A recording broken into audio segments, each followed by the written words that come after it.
Mais si aujourd'hui on se pose avec des gens qui sont des scientifiques, des personnes qui ne sont pas forcément portées sur l'invisible mystique, on leur demande, OK, est-ce que la sorcellerie, elle peut être considérée comme étant existante?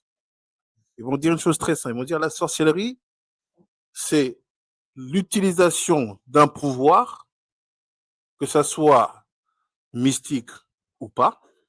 C'est pour ça qu'on a tourné la problématique vers les réseaux sociaux, vers tout ce qui va être la manipulation téléphonique, les médias, ainsi de suite, d'une science ou d'une religion établie.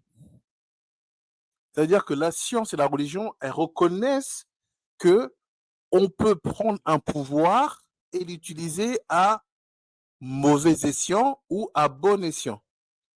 Je répète, hein, c'est pas juste des gens qui sont farfelus, c'est pas juste des personnes qui sont portées vers la mystique. Quand on demande aujourd'hui à ChatGPT ou qu'on demande à Wikipédia, c'est quoi la sorcellerie, il va te dire, ce sont l'utilisation de pouvoirs reconnus par la science ou les religions. Donc aujourd'hui, il y a un système scientifique qui reconnaît que la sorcellerie existe.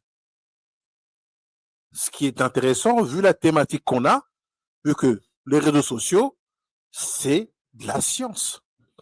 L'algorithme, toutes ces choses-là. Donc si la science reconnaît que la sorcellerie existe, ça veut dire attention. La science a aussi son propre codage, son propre fonctionnement.